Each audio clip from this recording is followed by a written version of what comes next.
Welcome back to National Pleasure, the place for all your Nic Cage needs. This is where we explore the world through the lens of Nicolas Cage. Each episode we will discuss a Nic Cage life story, myth, or movie, and then dive further into that topic that Nic Cage brought us to.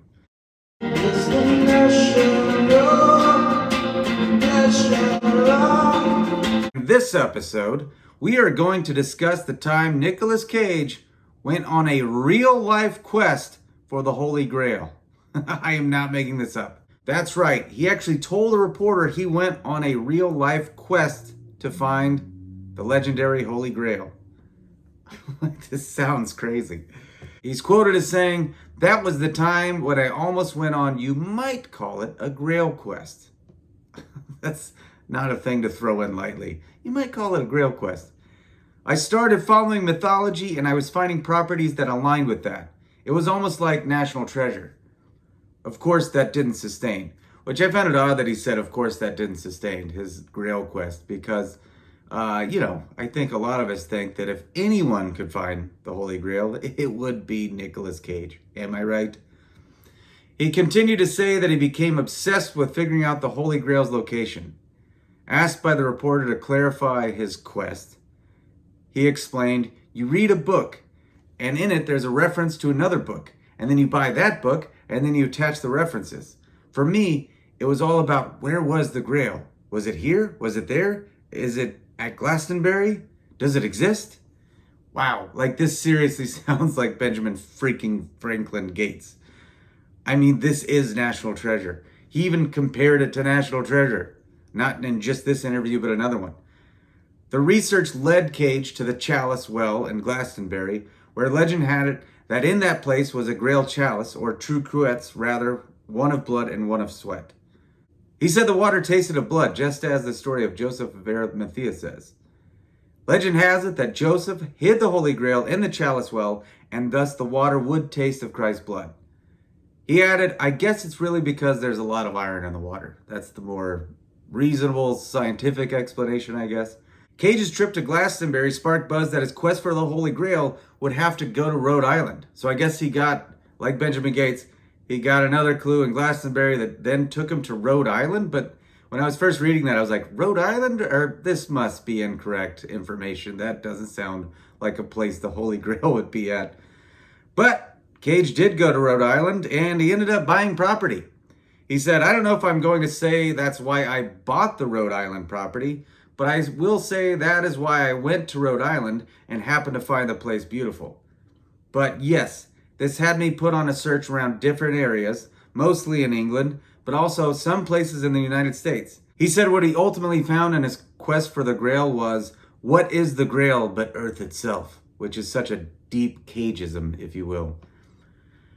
I kind of wish he just said, what is the Grail but all the friends we made along the way, But that's pretty great what he said. He also said this about his search, which was during a period in his life where he was meditating 3 times a day and reading books on philosophy, not drinking whatsoever. Of course, that didn't sustain. On top of which I said, I'm going to get off philosophy because I became like a little kite with a string, but no anchor. No one could understand what I was talking about.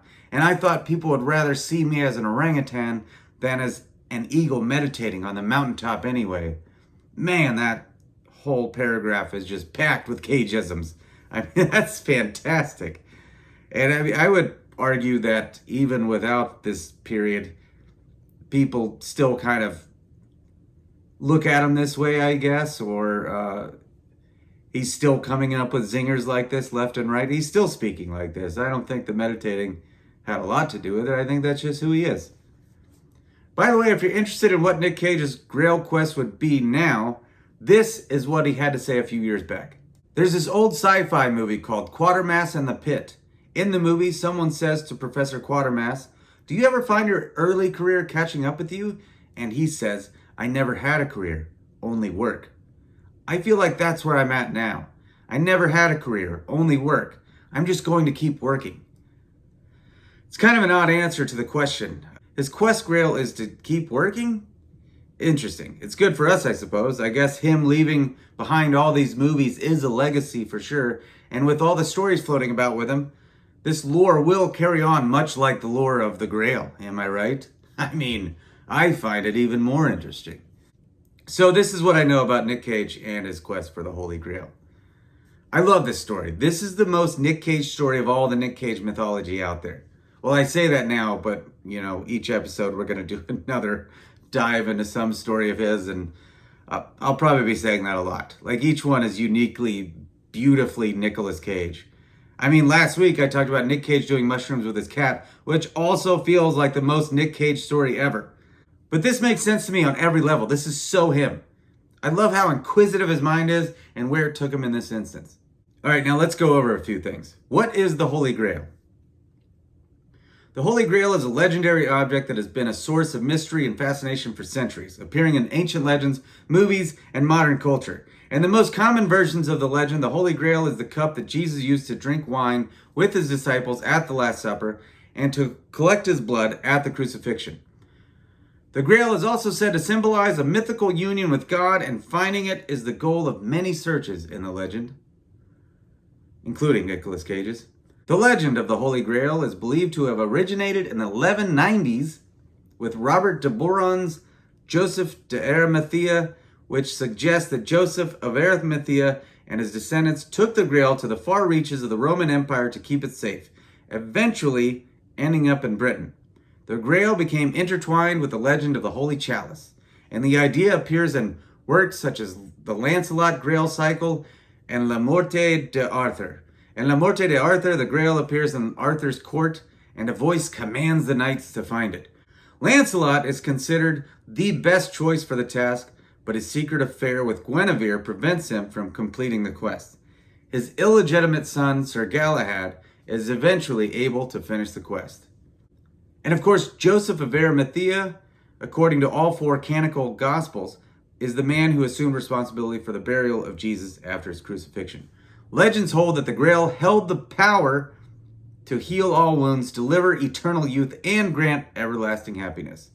But most scholars would just say that the Grail is a literary symbol and allegory for crusading and the search for salvation, and was never actually a real object. It was a symbol of the secret knowledge that the Templars sought.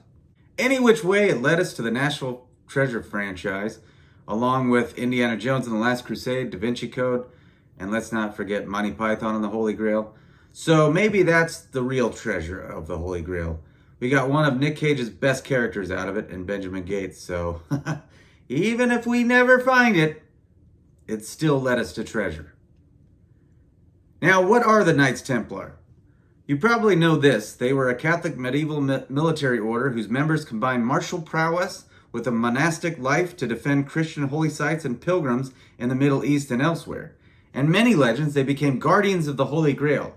As there weren't a lot of records back then, it's difficult to explain the connection between the Knights Templar and the Holy Grail. Now about Glastonbury. The most prevalent theory about the location of the Holy Grail relates to its original owner, Joseph of Arimathea, who may have been Jesus' uncle. Joseph, according to some sources, took the Holy Grail with him when he traveled to Glastonbury, England, following the crucifixion, which I kind of mentioned earlier. The New World location theories range from Minnesota to Maryland to Nova Scotia, and some theorize that it's even hidden inside Fort Knox. Wow. Some believe the Knights Templar came to America before Columbus, while many don't think they ever came at all.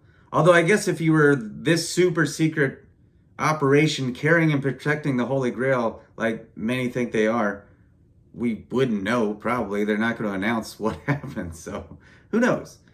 I did a little research into why he might have come to Rhode Island, and this is what I found out. There's the North Kingston Runestone, a stone in Rhode Island, discovered in 1984 and later stolen in 2012. It's an 8-foot by 5-foot stone located about 20 feet from the extreme low tide line. Supposedly, it has a hooked X, which was a symbol used by the Freemasons, which are descendants of the Knights Templar. But some believe it could be Icelanders from the 13th century that did this, and some think the symbols were done in recent decades as a hoax. The History Channel, which I don't know how credible they are at this point, says only Knights Templar use that symbol.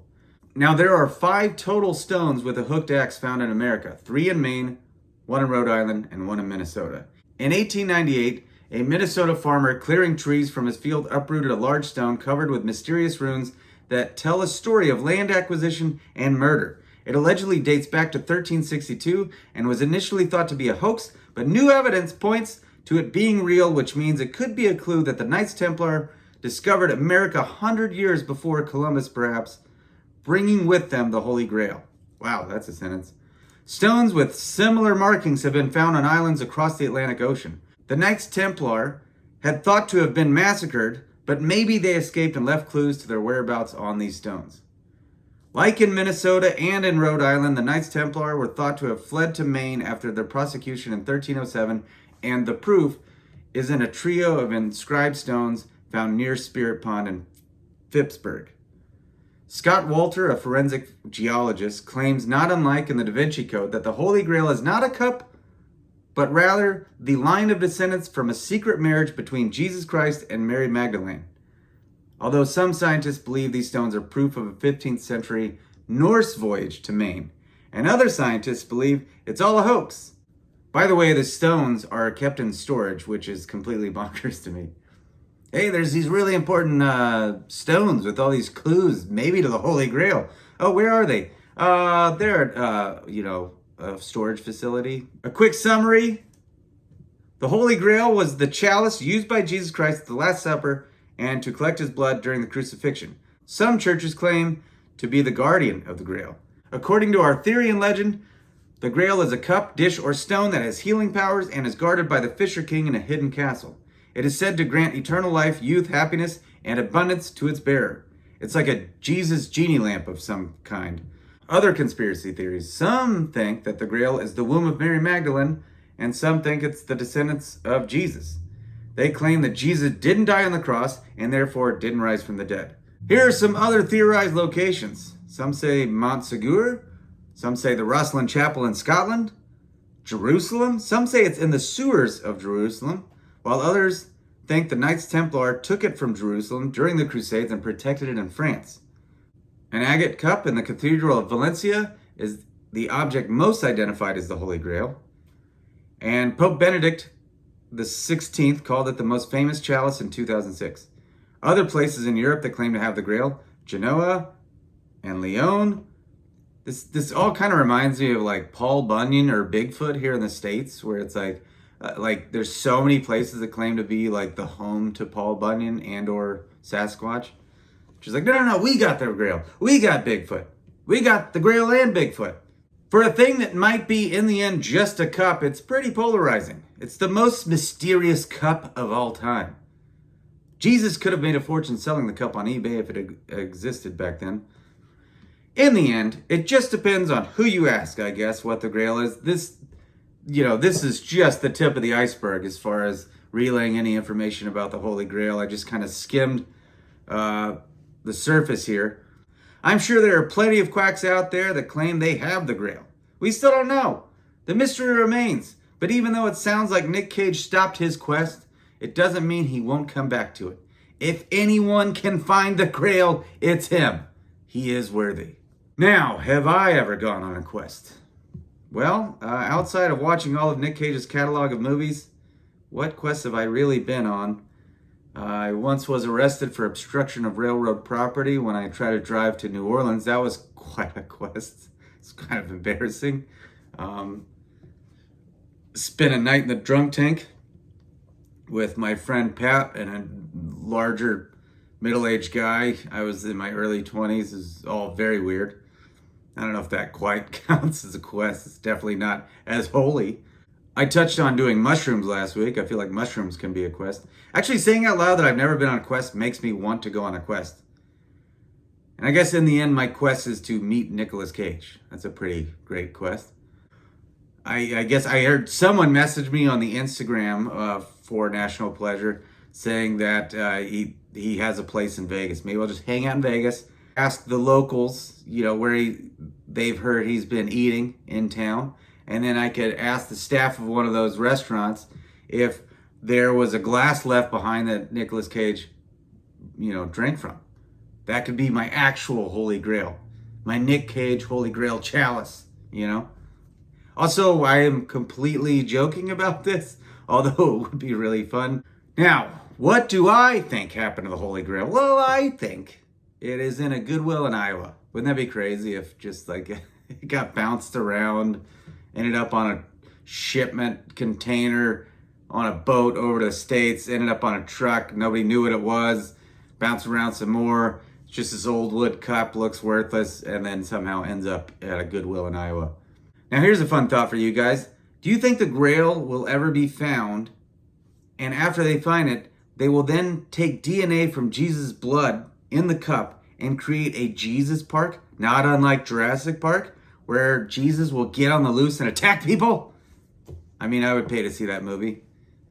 Like just a 50-foot Jesus stomping around, trying to eat people, saying, "This is why you don't play God."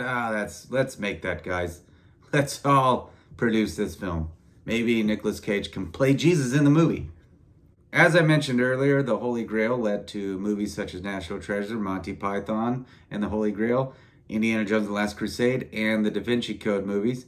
And of those, obviously National Treasure is its own, that's the best. You can't beat that. It's got Nic Cage, therefore it's the best. Now, ranking the rest is really difficult. I would have to say, maybe just for nostalgic purposes, I was going to say Indiana Jones, but I think actually Monty Python. I watched Monty Python and the Holy Grail a million times as a kid and young adult. I watched it recently, still the funniest thing ever. There's so many great quotes from that we all still use in our, day-to-day lives. But Indiana Jones is right there. I loved Indiana Jones and the Last Crusade. It's a great film. It's still a fun rewatch. And I like the Da Vinci Codes movies, but it is one of those instances where the book is better. Now, this all made me think, do I have a coffee mug or like some sort of cup that I drink from regularly that people might seek out for centuries after I'm gone? Well, I did actually have a Nicolas Cage coffee mug that would turn colors when hot or cold. But unfortunately, it was thrown out by my father-in-law, which was a real bummer. We were very sad. My wife got it for me as a gift. I loved it so much, and it is no longer around. I'm going to have to find it again on the interweb. So maybe that one. And now for some Nick news. Nicolas Cage is slated to play legendary NFL head coach and announcer John Madden in an upcoming biopic. The film will be directed by David O. Russell. Nicolas Cage, this is from an article. Nicolas Cage, one of our greatest and most original actors, will portray the best of the American spirit of originality, fun, and determination in which anything is possible as beloved national legend John Madden, Russell said in a statement. Together with the ferocious style, focus, and inspired individualism of Al Davis, owner of the underdog Oakland Raiders, the feature will be about the joy, humanity, and genius that was John Madden in a wildly inventive, cool world of the 1970s. Amazon MGM will be the studio that will produce Madden. And according to Variety, actors Will Ferrell and Hugh Jackman were also being considered to play Madden prior to casting Cage. Isn't that crazy? Like, those seem like three very different actors. Now, I'll be honest, when I first heard this, I thought it made very little sense. And I think that's most people's initial reaction. And this isn't anything anti-Cage, obviously. I'm wearing a St. Nicholas shirt, so don't confuse things. It's obviously not that I don't trust Nicolas Cage and his choices. It's just that Nic Cage and John Madden are so vastly different. They don't look alike. I mean, it's weird. It just felt weird. However, the more I thought about it, the more I liked it. They both are bold, boisterous characters, larger than life. It now makes a ton of sense to me. And I could see him nailing the legendary Madden voice somehow. Another surprise within this story is that it comes from David O. Russell, who I love. I'm a big fan of Three Kings, Silver Linings Playbook, and The Fighter, and many of his other films. I trust his casting of Cage and can't wait to see this pairing. I am so curious how this all turns out. I wish it could come out today. All right, time for a Face Off 2 update. Again, every episode, whether there is an update or not, I will give an update. And this week, I will say there's no real update beyond what I said in the last episode, But I did find this nugget in regards to Castor Troy being shot at the end, making a sequel seemingly difficult. In an interview with Uproxx, Face Off 2 director Adam Wingard recently spoke about the sequel, that's definitely not a remake, about his intention to fix the body swapping mistake from the original movie. When asked about the main character swapping faces, yet keeping the same bodies, Wingard says, though Face Off ended with Castor Troy being shot by a spear gun, it is possible that in Wingard's sequel, he never died. So that's interesting, I guess. He looks really dead at the end, like really dead. But I guess somehow, maybe he did some ninja breathing, some low breaths and stayed alive. It's be hard to explain, but again, this is a world where people swap faces, so I'm sure it'll get figured out. All right, time for my favorite segment. What is Nicolas Cage doing right now? My best guess, and this is just a guess, I think he has set up camp in a tower in one of his many castles and is living with 3 clones of himself along with an artificial intelligence chipmunk named Scissors. When they're not busy tending to the world's largest artificial bonsai garden or building their tiny model village of East Lansing, Michigan, or teaching his pet Yeti how to juggle, they are sending radio transmissions to concentrated parts of the universe in order to try and make contact with alien life. It's just my best guess. All right, that's it for this episode. Thanks for watching. Be sure to subscribe, comment, and tell a friend. Can't wait to see where Nicolas Cage takes us next.